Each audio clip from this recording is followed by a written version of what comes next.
Hello and welcome to the EEPROM 9, and as you can see, my desk is a shit pit. Why?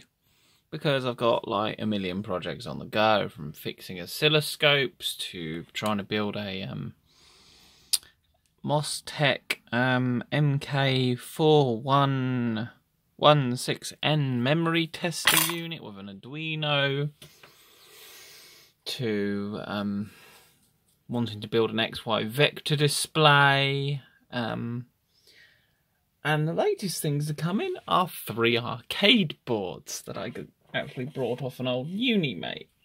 The first one I've been able to research and identify off the interwebs, because the interwebs is awesome, is this beastie. These are all jammer boards, so I'm currently actually acquiring the bits to build my own jammer play thingy-mabob. Now, the identification on this one is UPL 8601-A. The -A isn't that important. But what this is the arcade game XX Mission, or Mission XX. Actually turns out to be quite a rare game, which is actually pretty awesome. So I currently have the most interest in getting this one up and working.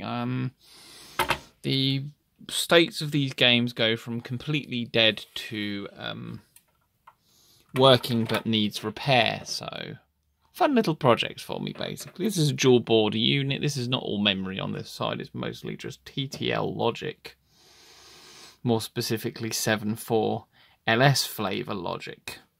And then of course these are the ROMs, which surprisingly there's only one EEPROM on the board, the rest are all mask ROMs. The EEPROM is this one.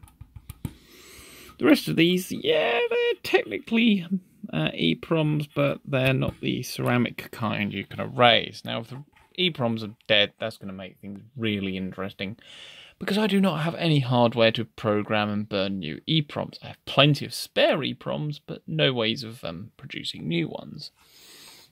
The next 2 games are...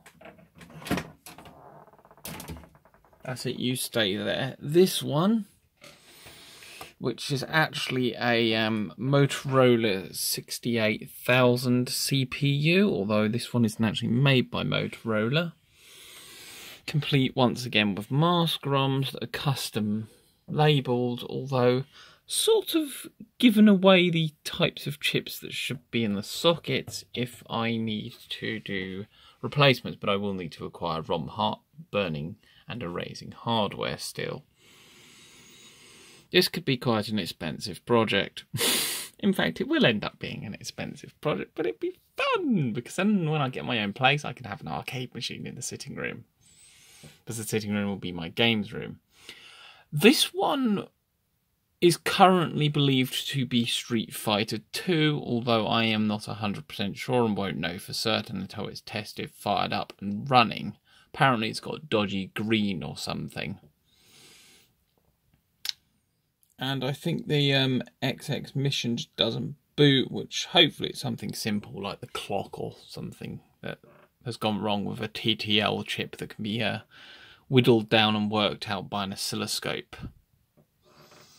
But if this is Street Fighter 2, that'd be pretty rad, because that's a pretty awesome little game. And the last one is, this is one of 2 games, but neither of us is sure. Apparently it works fine.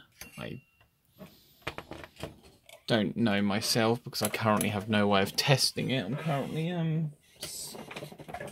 going to build a power supply with an old Cisco switch power supply I tore apart a few years ago now, because the Cisco switch died and it was an ancient 90s one, so it wasn't really worth putting any effort to repair. It's got a ton of EEPROMs on. The CPU it runs on is unknown, and it's good to see that the scratching off part number bullshit is not something new or recent or unique to dodgy Chinese manufacturers.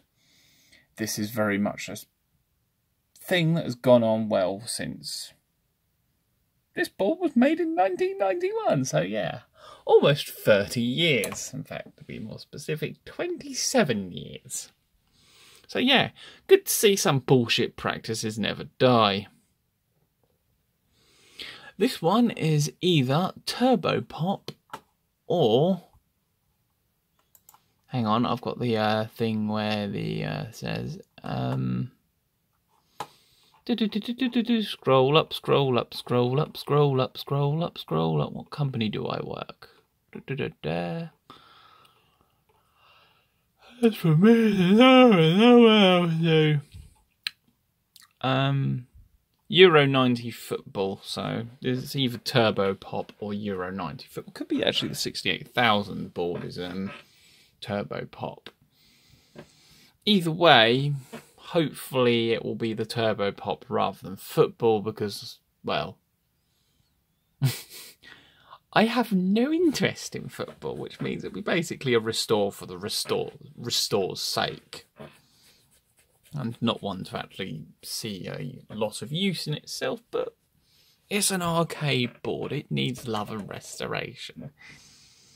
Even if the software isn't of my particular taste. And who knows, maybe you can get someone round who will enjoy football for what it is, or maybe reprogram the ROMs as a more interesting game, whatever. But once again, just like the 68,000 board, this is one that there really is just no information on that I can find. Annoyingly, it doesn't seem to have anything other than part identification on the silk screen, which is really annoying. Makes it really hard to identify. But yeah, this will be an upcoming project. I will probably actually do a degree of filming of the process, because why the hell not? This is the whole point this fucking channel exists, for shit like this. As well as some of my own random stuff. And all that good jazz. But yeah, I've wanted to actually do something with arcade machines for a long time, and the opportunity came up and I snapped it up because why the hell not? But there's nothing else to say on the subject. I will just ramble, and rambly rambles, as much as I enjoy it, is kind of, well, I wouldn't say I have the talent for being an interesting rambler, although some may disagree. So, for now, thanks for watching, hope you enjoyed, and hopefully we can start actually putting out some somewhat regular content on this channel. Observe the beautiful mess. Good job there was nothing super confidential on my Facebook there. That could have been quite bad.